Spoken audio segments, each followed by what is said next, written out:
All right. Happy Friday, everyone, and welcome to another Learning Tech Talks, where I got to think of a new line because we're not just exploring the landscape of learning technology anymore. We're talking workplace tech, upskilling. We got a lot of things going on. And today's another one of those days because, Adam, I don't think you would nicely put yourself in the category of learning tech, would you? I don't think you would consider yourself that. We kind of exist at the intersection of future of work and ed tech. It depends on like what day and what, all right, future of work. With. So sometimes I go full ed tech. Sometimes I go we're on the fray. We're on the fray today. But no, I mean, if you haven't seen the post, we'll get into it. We'll actually explain what it is. So I don't want to spoil it, but we're on the fray. I do think this is future of work, but it does tie to upskilling, kind of the talent market right now and everything that's happening there. And then early talent, which is an untapped resource, I think, in my experience, is vastly underutilized right now. So we're going to get into that. Adam's joining me today, but we gotta warm things up a little bit. So I actually, normally people answer this right away because we get into it, but you were busy looking for a USB converter, and so we didn't even ask like, where were you? So I'm going to learn this one too. So where are you in the world today, Adam? I am in beautiful, sunny Providence, Rhode Island. We just got 6 inches of snow last night. Yeah. So. Okay. You know what? We share that because we got 6 inches of snow last night. And in between meetings this morning, I had to sneak out and snow blow because we live on a hill and it's a death trap if you don't clear the snow right away. So I can at least relate to that. And you got a pretty cool setup because you would look at that background. If anybody watching might look at that background and think, oh, definitely in an office. That's clearly an office because that's a really cool scribble board on the back. But that's not. That's your dining room, right? It's my house, which I share with my co-founder and our lead designer. You never know when inspiration's going to strike. You got expo markers. You get to draw. You get to decide what we'll have for dinner tonight. But you do know there's a good chance it's happening in the dining room. So what a great place to put it. I love it. It's great for parties. I don't think I can convince my wife on it. I don't think she'll go for that. But I don't think you try hard enough, Chris. I'll see. Maybe she's listening right now. Or yeah. No, I think we're good. We'll see what happens. Okay. Well, I'm in Waukesha where I always am. Now let's transition over to the other one because I haven't heard this one yet, and I am curious. What was because we are talking early talent. So Adam, what was your first job out of college? And I'll let you kind of decide like finding your way or real job. You just will have to clarify. Yeah. It's a loaded question, Chris, because I just dove right into building the startup right out of college. We got into an accelerator program that gave us a very small amount of grant funding.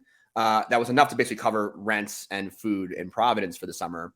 And my folks figured, hey, he'd spend a summer there kind of post-grad, and then it wouldn't work out, and then he'd get a real job. But we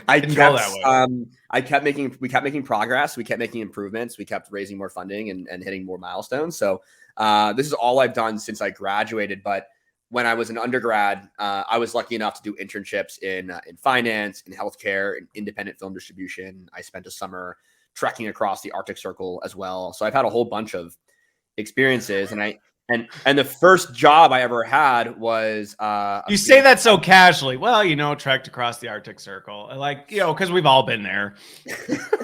It's everyone needs a great Alaskan adventure, Chris. It's something that we all need in our lives. Okay. All right. Well, so mine on this one, I had like a couple bumbled starts. I was an insurance salesperson for a bit, and that didn't go too well. And I was a teacher for a bit, and then I did something else. Like my first, like what I would say real job, I was a Camel cigarettes sales rep. Right? Came with a company car. It didn't last very long. Wasn't one of my proudest moments. And man, after you just tell people you work for Big Tobacco, just watch the looks they give you. I got out of that pretty quick. I can't wait to see what that recording shows my face. Yes, from middle school. Hard to beat. I know. Well, you know what? You got lots of cool swag. I got to say that. I got poker chip. I still got a bunch of stuff left. Anyway, all right. So let's talk about it. We got to know you a little bit in terms of your background. So in the startup space from the beginning, but you decided to make like what's the founder story on this? Because obviously you came out of school, you started this, and you said, you know what, I'm gonna make this app. Where did that come from? We probably should define it first. What is it? So we are the largest college freelance platform. So we help college students and recent grads find freelance work at startups, at companies, at emerging brands, at agencies, doing everything from marketing to design to biz ops. We started at Brown. We're at 1,800 colleges today. So yeah, that's a little bit of what we are today, but that's not where we started by any means.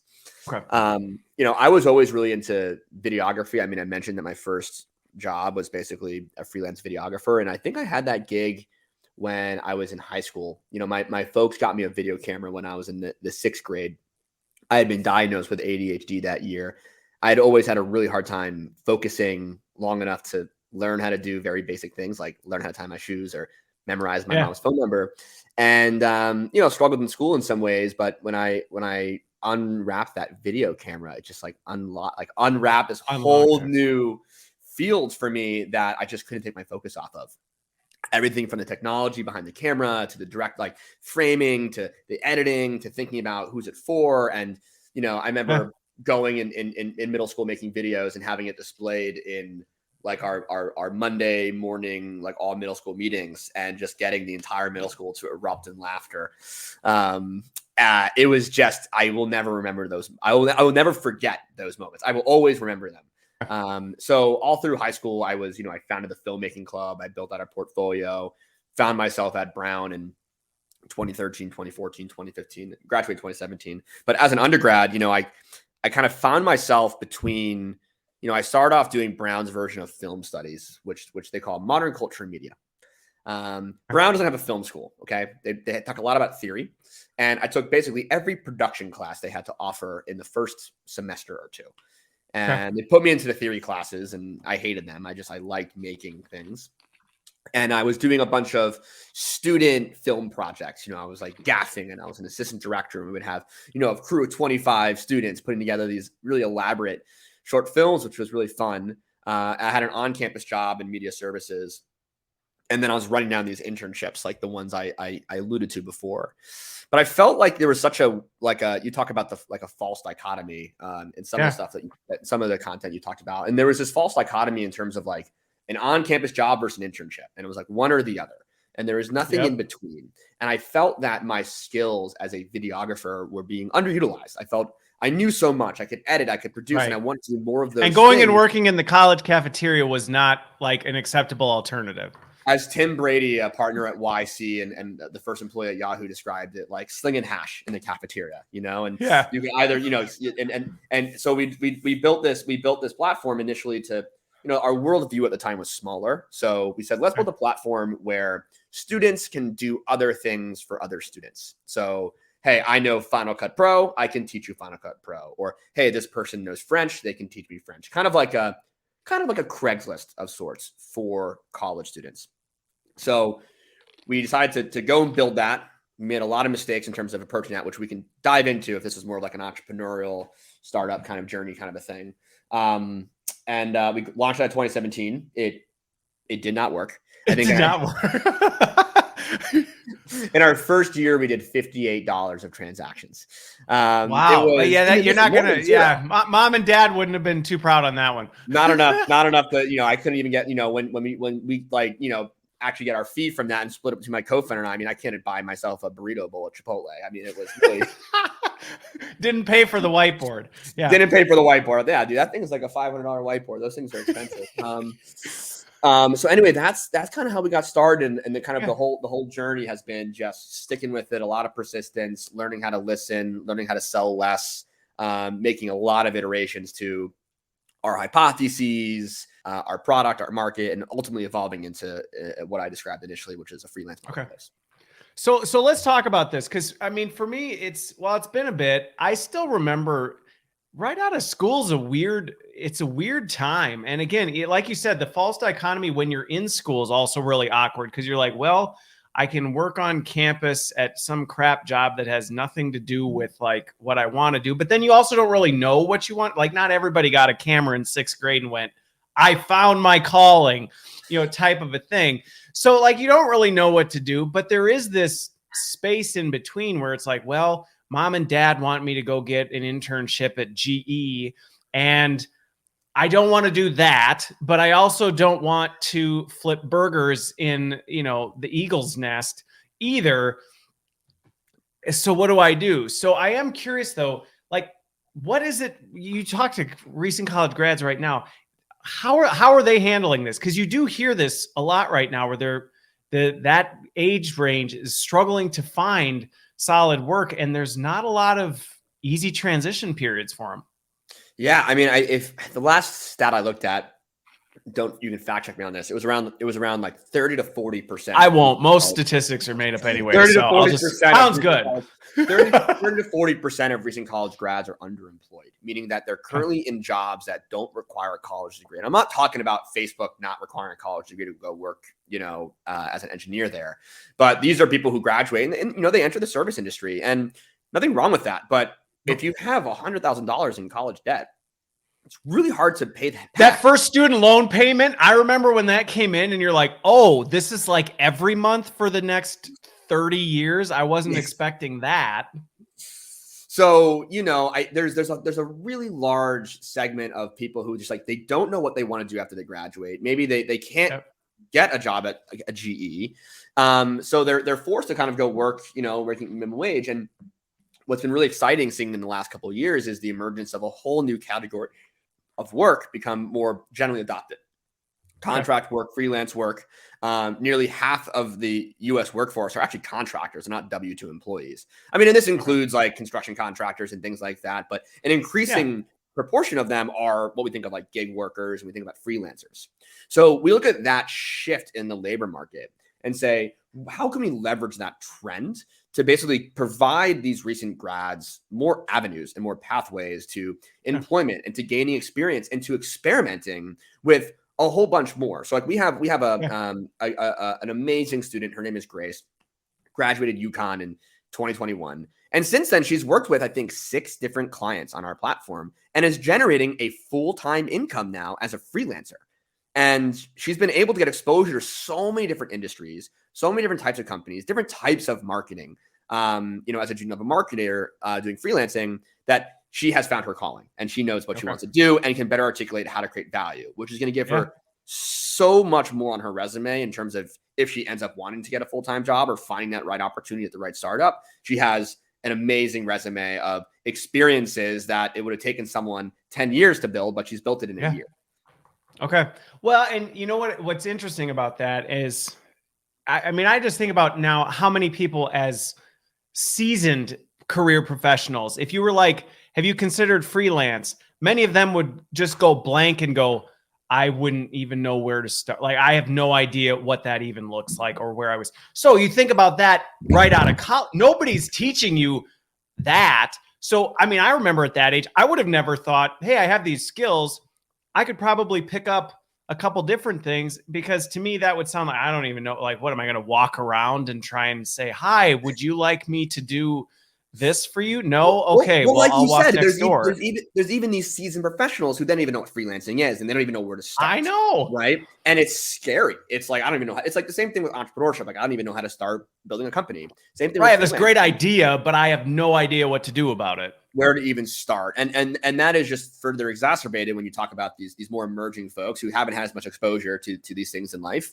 So part of our mission is to really demystify and destigmatize freelancing and make it something that maybe we don't even call it freelancing to these students. It's just part-time work. It's just work. It's just paid. It's just work. They can do remotely for cool companies doing cool things that help them build a resume. They can do it year round, right? It's not, the wait to the summer and apply into an internship program that's, highly structured. You get one of 30 opportunities, and now you put all your chips on that, and then it didn't work. And you're like, well, I guess it's back to, bagging groceries. Yeah. So how can we empower these folks? How can we give them the tools they need to go out there? And maybe they're not going door knocking right away and finding their own book of clients. But like, can we give them some of that infrastructure? Like, hey, we'll help you with invoices. We'll help you with taxes. We'll help you find some leads. We'll give you that structure. We'll make it feel friendly. We'll make it safe. We'll give it structure. We'll give you the tools you need to be successful. And it just makes it easy. And it just makes it feel like, oh, this is just, I'm doing work and I'm doing it through Pangea. And it's a great place. Well, you're removing, I mean, if you think about it, again, for folks who haven't freelanced, you're removing a lot of the barrier pieces that people struggle with, which is, okay, like, how do I set this up? Like, because walk me through the process. Let's say because is it only college grads, or are you letting people like in school who have skills be like, hey, who says you only have to choose one of these like in-school jobs? Because college is expensive too when you're there. We talked about our Halo houses. I mean, those things weren't free. Buying that many Xboxes, it didn't fund itself. Absolutely. So, actually we skew currently towards undergrad, and we skew particularly towards first generation and low income during our last demographic survey. So we have kind of, we're growing into more of the recent grad market where, again, folks are like, work is more their priority in some ways and they have more time to do it. So, what we're trying to basically do is, find these hungry students when they're freshmen, when they're sophomores, when they're juniors, maybe before they're even eligible to get an internship at a company like Lyft. Yeah, because you usually can't do that like freshman, sophomore year. You've got to be towards the end. And then when you're applying into those jobs, you're one of 1,000 applicants, right? So it's how are you? And they have 10 spots. Exactly. It's hard to get into them, like Harvard Law School, as an example, which is hard enough. So not if you trek in Alaska all the time. I hear that's that's just that helps your resume pop out of the ATS there. So we're trying to build a trusted relationship with these folks when they're really early in their career, taking a bet on them before other folks will, kind of like a really early stage VC fund, and helping them figure out their skills too. Like what do you because we don't. And again, I told you we were going to just sit and riff off each other on this, but I think this is another challenge. So we talked about the challenge with the freelance piece, and we'll keep talking about this, but also this challenge with skills, because honestly, when you think about, I just think now, well seasoned into my career, I can do this, but early on, and I think a lot of people, even well seasoned into their career, they struggle to speak in terms of skills.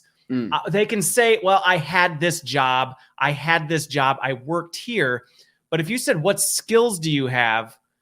A lot of people kind of, I don't really know how to articulate that very well. And I can tell you right out of the gate, coming out of college or in college, I couldn't have answered that question, which kills it, because then it's like, well, this job requires 3 years of experience.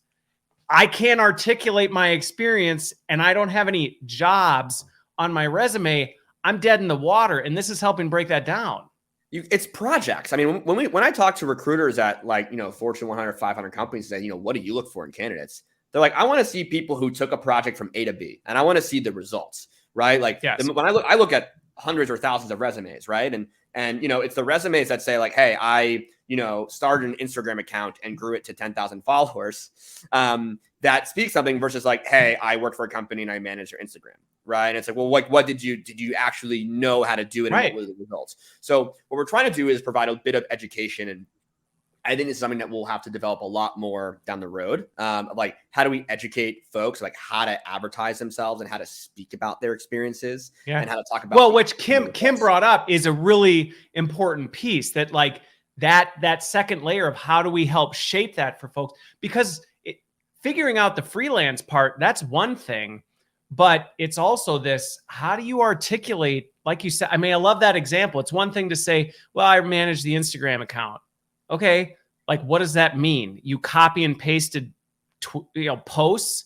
I don't know what they're called. Tweets, like whatever, you just paste things in there. Like, no, I grew it from 0 to 10,000 and had this kind of engagement with our community. Well, that's a different story.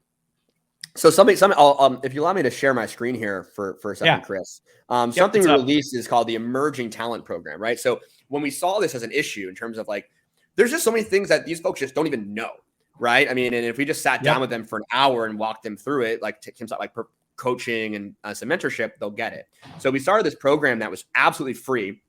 We've had more than 1,000 students go through it, and we talk all about like how to basically top 10 tips, like how to stand out. We talk about how to secure clients, how to talk about yourself, how to get onboarded after you get hired, and then how to manage your income, manage your taxes, and things like that. And these are just like 1 hour. These are 4 1-hour workshops, and this is open enrollment now. We're doing another program this April. I do all the workshops, and we found that when students go through these programs, they're 5 times more likely of getting jobs on our platform, because the way they structure their profiles and the way they talk about their experiences, and we give them tactics on how to crack that classic chicken and egg problem of how to get a job without experience if I can't get experience at a job.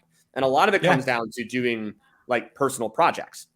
So, I hired a student just last week who hadn't really had much background in much, but, she hopped on a call with me and said, "Hey, I had a chance to look at your LinkedIn, Adam. And I think there's a lot of opportunity to do a lot more here." And took my LinkedIn profile and then put it in like Canva and like overwrote my headline and like redid my cover photo and like and I was like, "You're hired. It's great. Like, you just showed me that you just demonstrated the skills that you have and what you bring to the table." Exactly. And I gave her a job, and we've been working with each other for 4 weeks. And, she kind of helps me. She's like, "We want to tell your story." She'll watch this entire thing and pick out a bunch of the tidbits, structure them into posts that I'll review, and then she'll post them on my LinkedIn. Which again, they're my voice, but she helps. And I hired her because she had no previous experience, but she demonstrated that she had the skills to do it. Yeah. And that's something when I tell all of these students, one of the things I talk about is like, think about your clients, right? Think about the client, the contract having a value. Like, how much are you willing to spend to get that contract? Like, what's the cost of acquiring that client? And, you're not going to pay, $100 to get that contract out of your pocket, but maybe you can spend 5 hours of time doing some of these projects, looking at their website, coming up with ideas, doing these kind of little briefs that I guarantee will put you into the top 10, like the 90th percentile of anyone that they're talking to. And it's something that anybody can do. And it's a great opportunity just to demonstrate value before you kind of get a job. Well, and I love, and again, it sounds like, and again, the next place I want to go is kind of walk through what the process looks like so people can, because I think there's, and this again, to me is something that, not only there's probably people who are going to watch and listen to this who go, "Oh my gosh, I need to call my kid right now and be like, hey, I've been on your case about," so there's that. But I think there's a lot of parallels that we can connect to learning and development, because while you're focused on that early career audience, this is a very similar challenge that organizations are dealing with their existing workforce, where it's like, we have lots of people that can do really incredible things, many of which have nothing to do with the job they're in. They may not even be doing it in this job, and they're sitting going untapped. And this underutilized piece you described, where it's like, yeah, well, I took this job because I've been here and it's comfortable and whatever. Really, I can do about 30 other things, but nobody ever asks, and it's not really relevant to my job. And this whole talent mobility and almost internal career gig economy exists, but a lot of companies are struggling with how to tap into that. So I think there are a lot of parallels that we can take from this.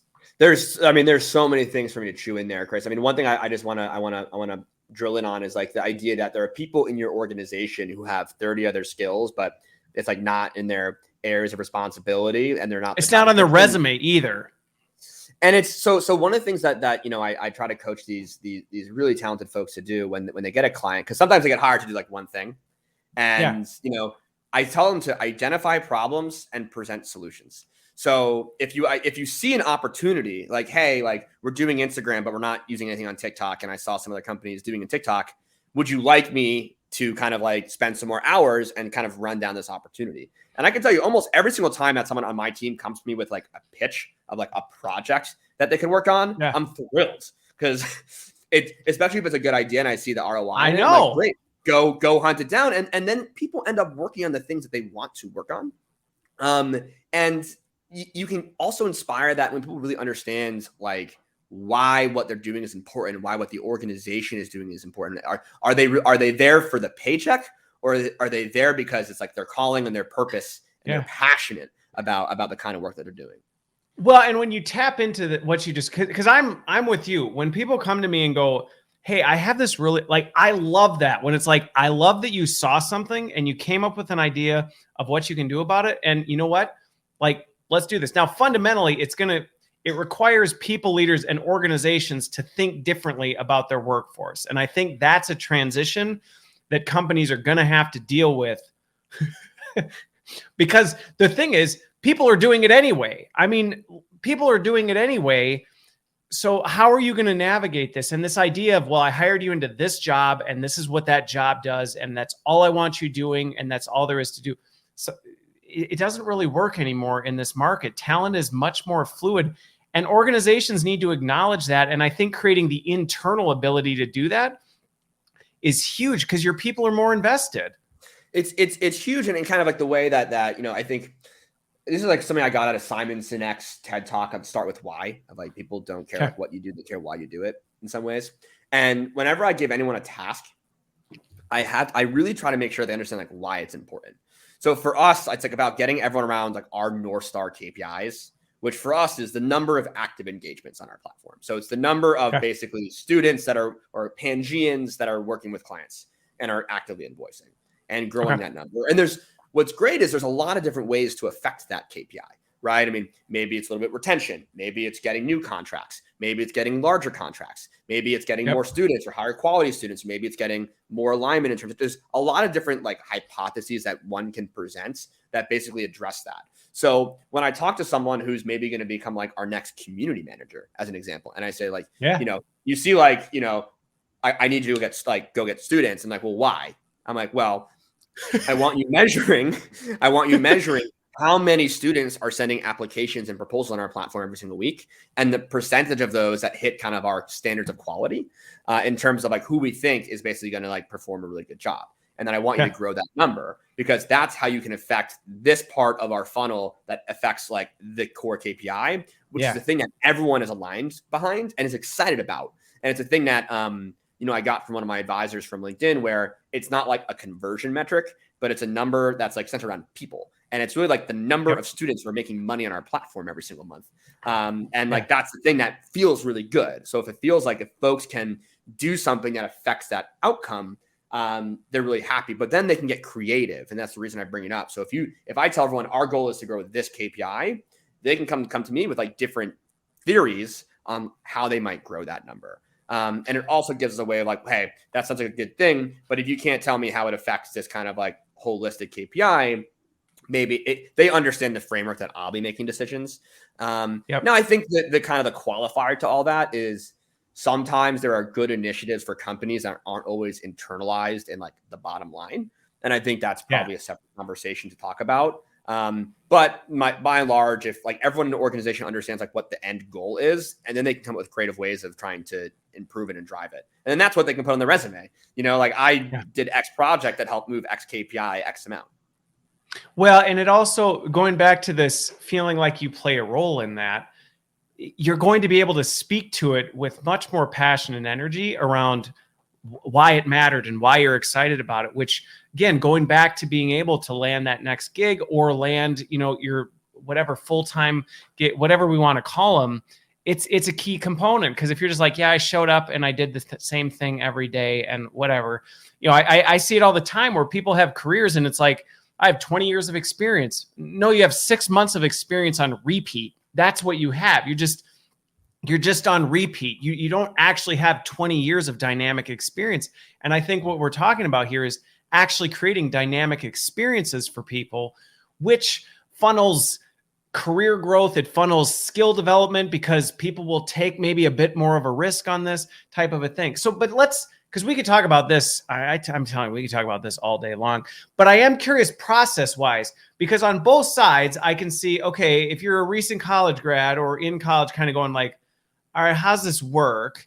Or if you're on the other side, because I work with leaders at organizations all the time who are like, I don't really know where to go find talent, because internally we've got this process. We always thought, well, we create a job rec and then we put it out and then we get 900 applicants and then we screen them and then we go through this and we basically pick based on resumes.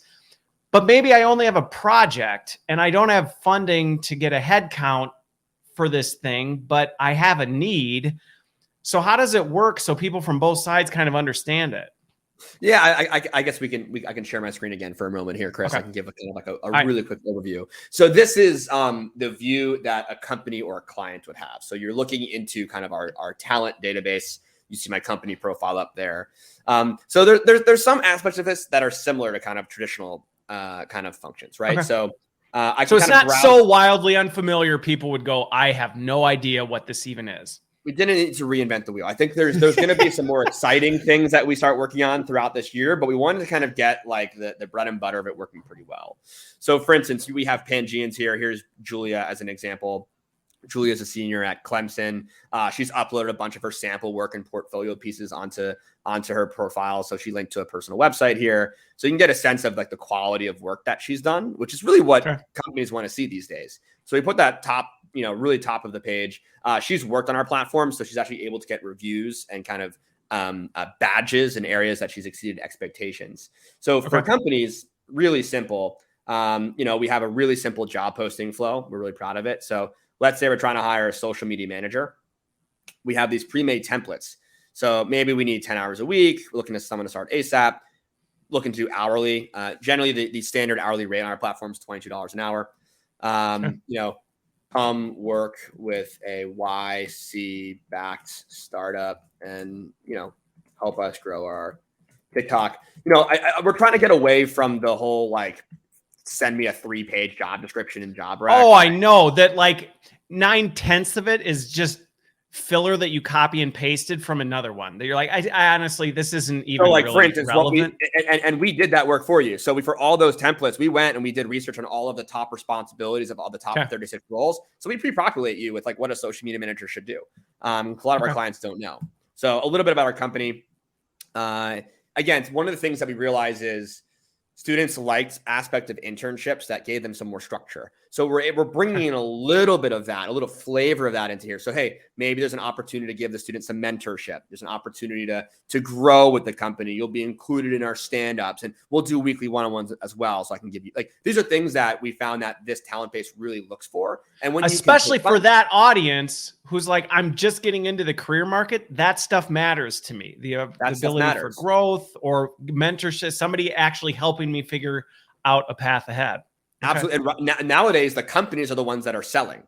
It's no longer the companies. Yes, the talent market is hot right now. It's not. It's you got to convince people. You want to come work here, and here's something we can offer you to make it worthwhile. Exactly. So pick a couple of those. Add a couple of skills. These are again intelligently rendered. This kind of helps talk about like what skills people have, helping create alignment.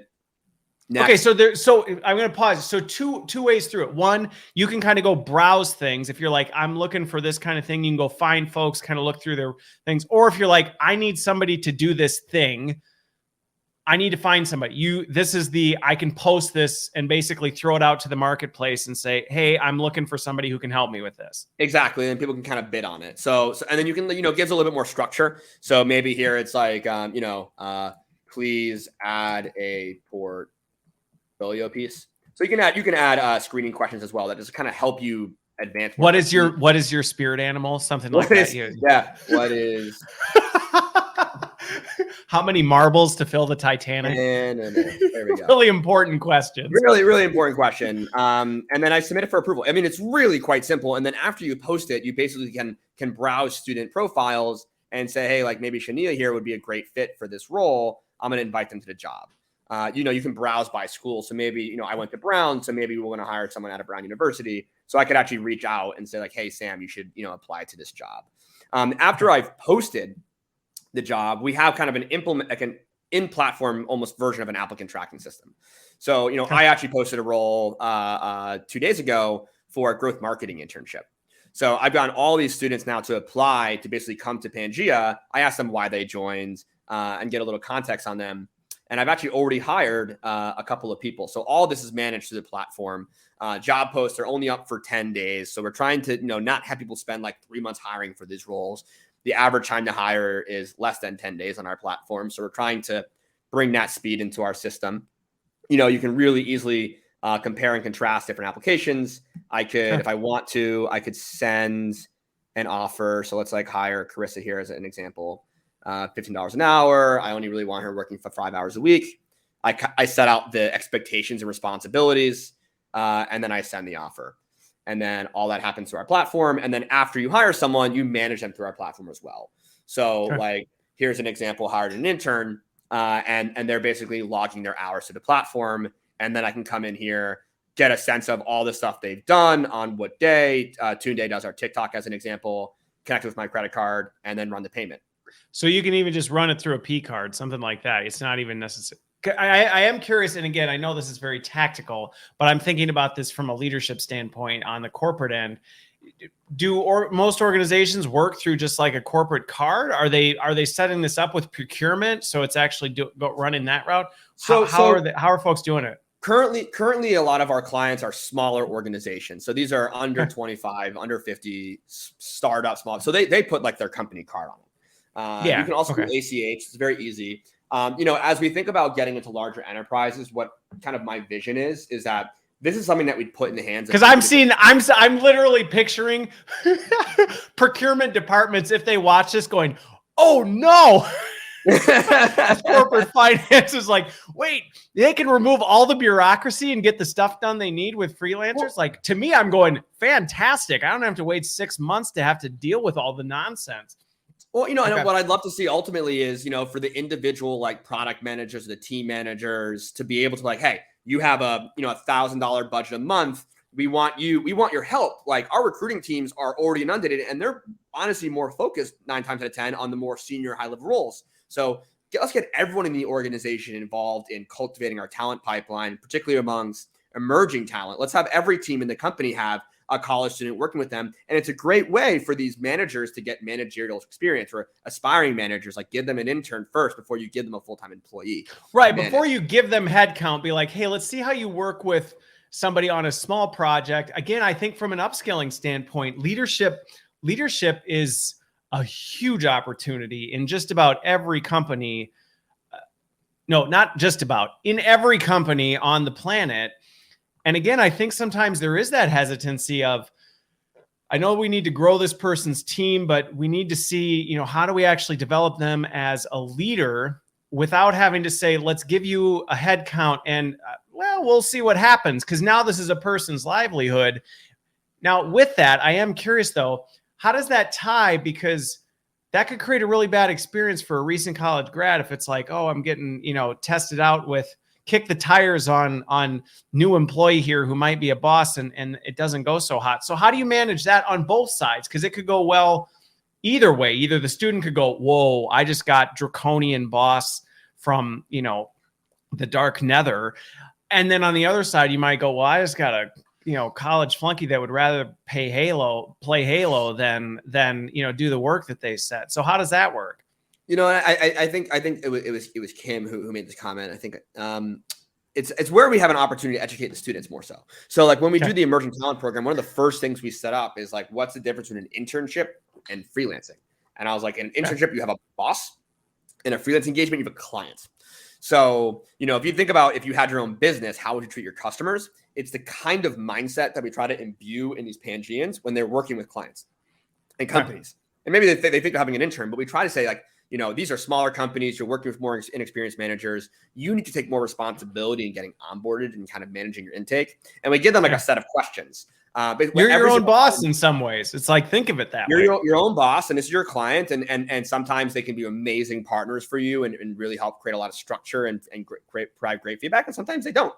So we try to basically help students basically remove a little bit of that and say, hey, this is an experience for you. Take ownership, take initiative, create your own structure, make it easy for them to help manage and work with you. And that's where we found like a lot of receptiveness and ability to kind of like help make these engagements be a lot more successful. Yeah. We can't always talk to the client and tell them how to manage, but we can talk to the student and give them tips and tricks and structures and also product that helps them create the right amount of structure so that they can do a good job. Okay. To help them be successful. Well, and the funny thing is I set that up intentionally to be a little bit legacy and thinking, because I do think sometimes we're like, and you see this now with when the work from home thing happened. There was this idea that like, oh, we let people work from home, they're going to sit around and watch Netflix all day. And it's like, that is not how people, the majority, are there the outliers that yes, somebody might be like that, but the majority of people really want to do great work and contribute and have you go, I love what you did. People don't like to go, here, I did this, and have people go, wow, that really sucks. You're the worst, so they're going to bring their best selves. That is the norm in terms of behavior. So I can see where you setting expectation helps with that, to be like, hey, just think of this as a client versus just, they can fire you. Own this. This is your thing. And the piece that we got a glimpse of when I shared my screen before, which has now gone away, was the review system. So into the platform, giving the client the opportunity to provide feedback to the Pangea, constructive feedback, so private feedback, and then also ultimately having to go the other way. Like, well, how can we help the client or the manager get feedback from the person they're working with on a consistent basis? I mean, one of the best things that we've done at Pangea, it sounds super corporate, is like do one-on-ones. So at the beginning of the year and all last year, I was doing like one-on-ones very regularly with all of my basically team members, like all of them, like all 10 of us. And they have an opportunity to give me feedback and tell me what they need from me and tell me how I can be a better leader for them and or what they expect from me. And I could also give them an opportunity to provide a lot of feedback. And I've kind of I've become almost like my team psychologist in terms of like helping people learn how to like, manage and deal and be their best selves. And that's like, makes such a difference, I find. So and there's so many companies that don't have that kind of structure. So, we ask all the students like, hey, have you asked your client for feedback? And the answer is like, no, or you should. Like give them the avenue to tell you how you can improve so you can actually go take action on it as opposed to letting those things fester. So I think there's a lot. Well, and I like what you bring up with this though, because this is going back to upskilling people leaders. It is a really great opportunity both ways. One, practice giving feedback. How do you share with somebody who maybe isn't doing something quite right? Or again, how do you walk that line between, is this just personal preference? Like, are they achieving the outcome and I'm just nitpicky because I like, blue ink instead of black ink type? And you're like, really, is this just shut up? Like, get over yourself. Or is this really, well, here's an opportunity I see for you because of how you're representing yourself type of a thing. So it's an opportunity for that. But again, coming back the other way, if there's that opportunity for them to share that back, for corporate employees to be able to give new emerging leaders an opportunity to hear from other people. Because everybody thinks they're an amazing boss. Oh, I'm the best boss. Well, except to everyone who's ever worked for you. They would disagree with that vehemently. But to be able to not wait until it gets to a point where you're on the verge of, collapsing your organization to be like, hey, you know what? You kind of are a bonehead. And here's where. And here's what I think you could do differently. Yeah. And I mean, it's like how to talk to each other has been one of the things I've had our team working a lot on over the last year. Because we're a young team. We all have opinions. Sometimes those opinions are very strongly held. And we had a tendency, everyone's vocal, which I love, and opinionated. But we had a tendency sometimes to devolve into getting a bit combative and argumentative. And that's never productive. Yep. There's a difference between arguing and debating. Debating is something I want us all to do all the time. Arguing is not. And it also comes down to like giving feedback, taking feedback, and like not getting defensive and having everyone being like, I want to improve.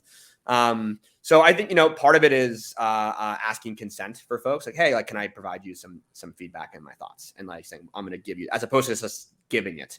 So like creating a space for those conversations is really, really important. And then making sure everyone's receptive to it. And then it's an expectation is also really important. But also like keeping an eye in terms of like, are people arguing and being combative and defensive, or are they debating and having a healthy conversation with like an even tone? Because there's a big difference. And that's the kind of stuff that I've, tried early on to keep a close eye on. And I think we're doing a really good job now. But like 12 months ago, oh my gosh, every week was some new argument about something, and it could be small things. So anyway, those are things that have been important. And also empathizing with other people on your team is really key. So that's built into this. So again, the new college or early talents creating their profile, you can post these things, you can go find them. Then you basically, you're like you're like the eHarmony of early talent for stuff where it's like, hey, here's a match made in heaven. Folks are coming on, you're taking care of that. Now, what do you typically find? Are these long engagements? Do you have people coming in where it's like, hey, this ends up turning into a 2-year thing? Or are these typically short gigs that they float in and out? Do you see trends in that? Yeah, I mean, it ranges, right? I mean, I think that's one of the beauties of our platform is it's very flexible, right? So we're not tying you into like, this needs to be a 3-month, full-time engagement. We've had companies come and, they post, hey, I'm looking for, I run an ed tech company and, I want students to basically be my product testers, and I want them to provide me feedback. So I want them to kind of like download the app, use it, give me a survey, and I'll pay them like 40 to 50 bucks. We have some that have like done that and had them become like content creators for their platform, where they're making hundreds of dollars a week consistently for like 6 weeks. And then we've had engagements where they're working with these folks for 12, 18 months, and then the person gets a full-time job offer, which is awesome. So we see a range. I think we're kind of like our bread and butter these days are like trying to find an ongoing need within an organization where having someone more junior level would be helpful. So, I mean, I use this example a lot. Maybe you have a VP of marketing, you have a growth marketing lead, and they're setting strategy and they're running down like strategics and like running your ad sets, but they're not like they're not going to be the ones posting on your Instagram, 5 times a week. So like, that's a great use case where you might not need someone full time, but you can bring someone in part-time to help you create content and manage your content. Help you run some of this type of stuff. Okay. So, well, because again, I think that goes back to now, one of the things, and I'm curious what you see with this, and this would be my kind of pushback to leaders in the industry who are like, hey, this is great. One of the opportunities that I see, and I'm curious how you work through this, is I know that frequently people don't always know what actually needs to happen. They're like, we need a person for something. We need this work done. And you're like, okay, great. Let's find someone. And that's like, what do you want them to do? Oh, I have no idea. Like, I don't actually know what goes into that. I just know we need this.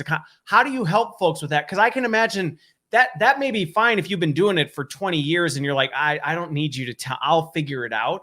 But if you're early college, you might be like, I'm not exactly sure what that looks like. How do you help them bridge that? Because I can see that being a challenge. Absolutely. And that was the reason why we introduced those templates I showed before, where it was like, I need a social media manager, but I don't know what a social media manager does. So that's designed to also help the people looking for this going, oh, okay, that's kind of the stuff. Like, here's the things that you want here. And they're all very specific, basically, areas of responsibility. So they're all things that you can look at, and someone like saw that and like, okay, here's all the things I need to do this week.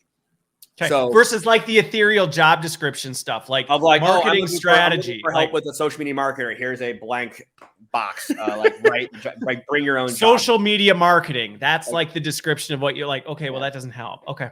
And I think the thing that I'd like our team to index more on is like the ROI for organizations. So maybe prompting the companies more like, hey, what are you looking to get out? Like, what do you want this person to accomplish? Like, if this person is successful, what will have changed, or what milestone will you have hit?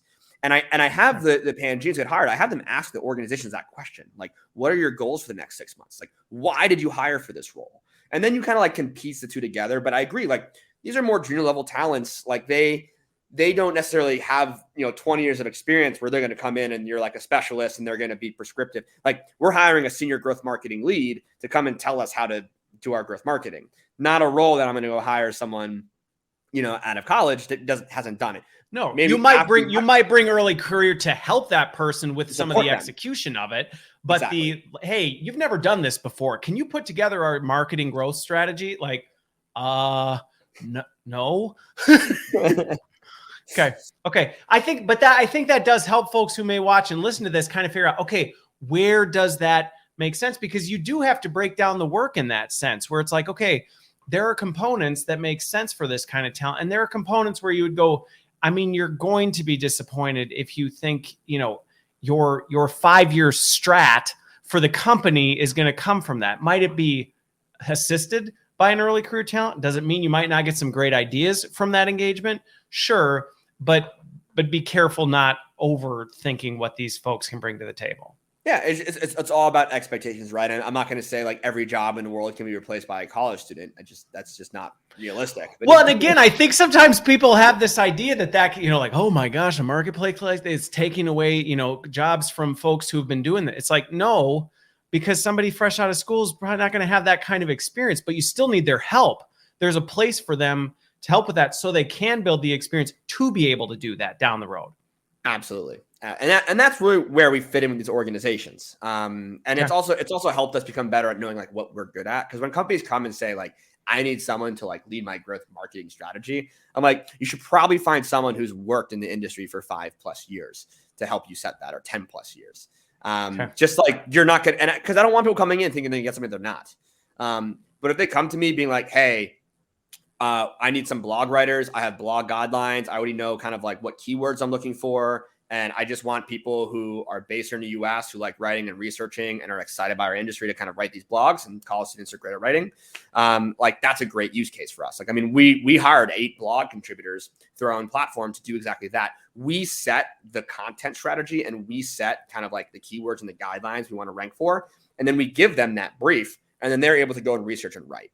So like that's where you got to think about where in your organization this type of talent can be helpful, but it's also helpful not only in the short run, but also in the long run. And I think that's one of the really exciting aspects of working with this type of talent is, yes, I can hire these folks to write blogs for me now, but it's a great way to see that they can execute, deliver on time, deliver high quality work.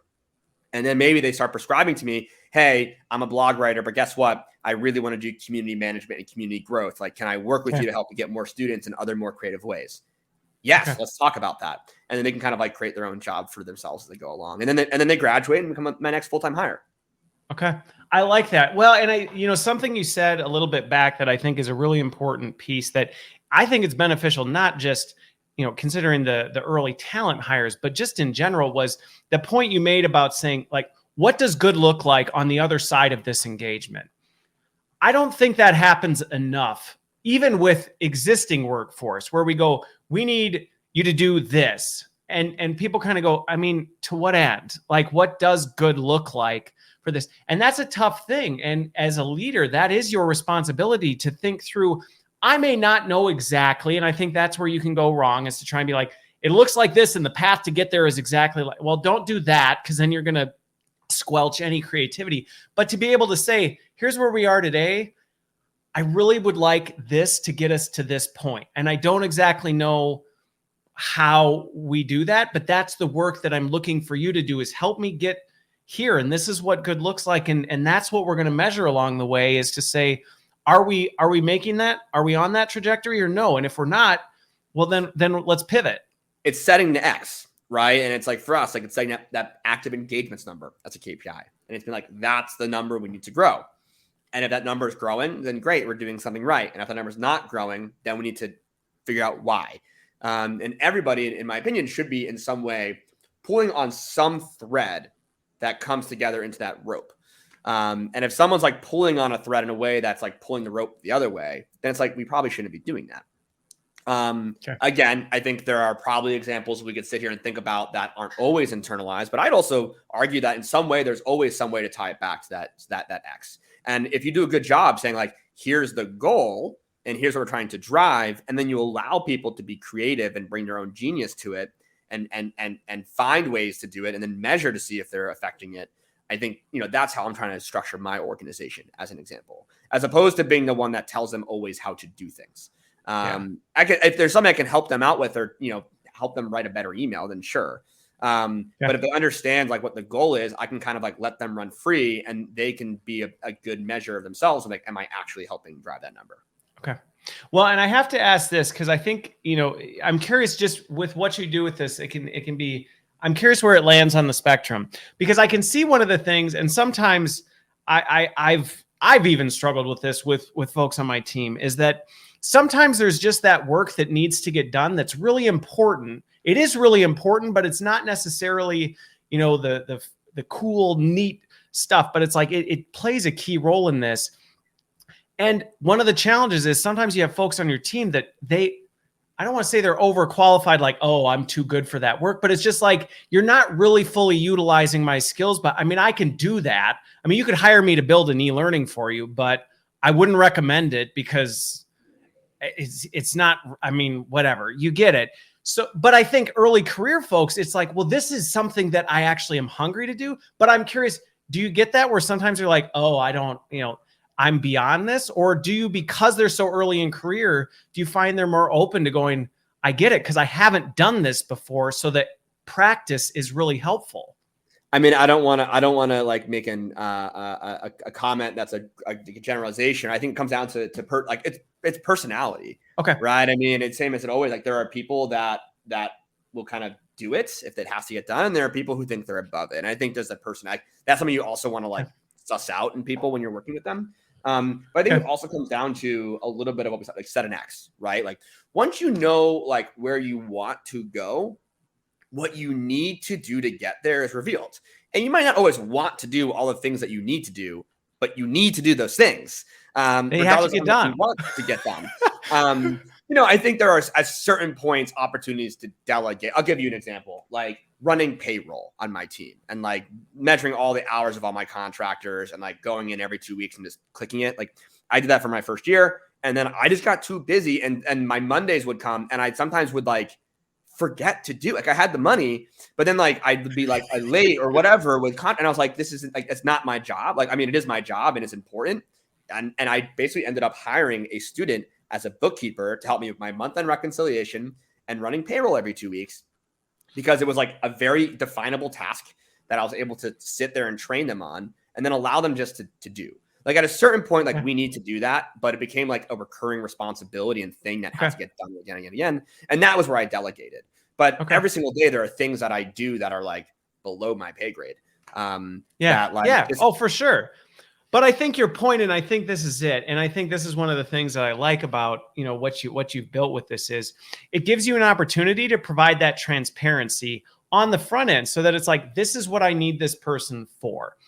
Because what I have found in my career in learning and talent development is there are people who love to do all sorts of things. And there are people who things that I'm like, I would die if I had to do that every day. There are people that are like, I love nothing more than that. That is the thing that makes me jump out of bed. And I'm like, really?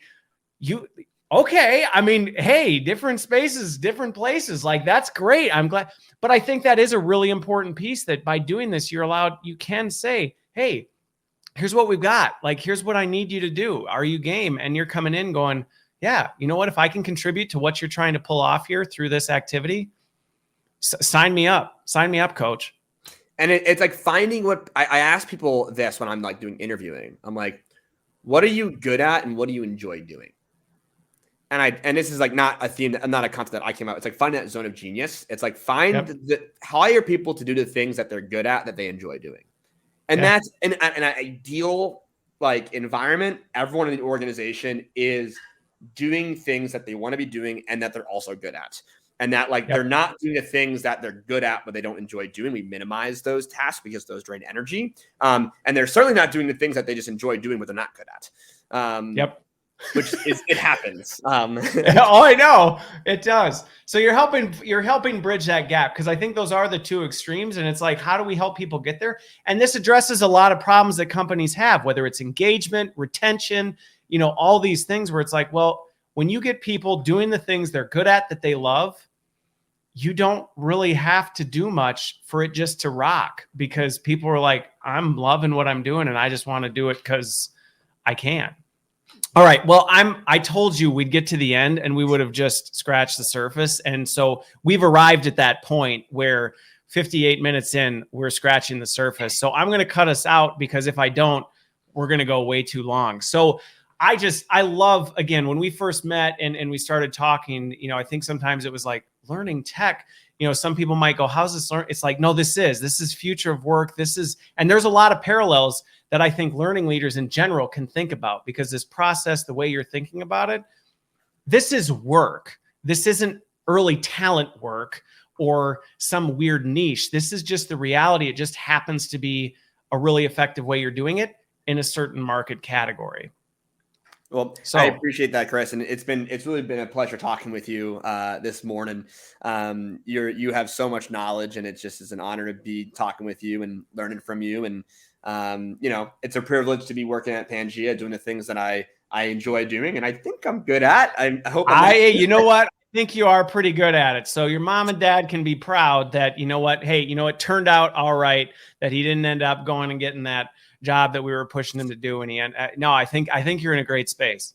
I got a real job now, Chris, and I work for myself. Up there and everything, dental and vision. I love it. Well, you have a wonderful rest of your Friday and have a great weekend. Everybody who's watching, listening, thank you for joining. Hope you got something out of this. You should have. And we will talk to you. Just as a heads up, Learning Tech Talks is moving to Tuesdays next week. So different day, different time, same great content.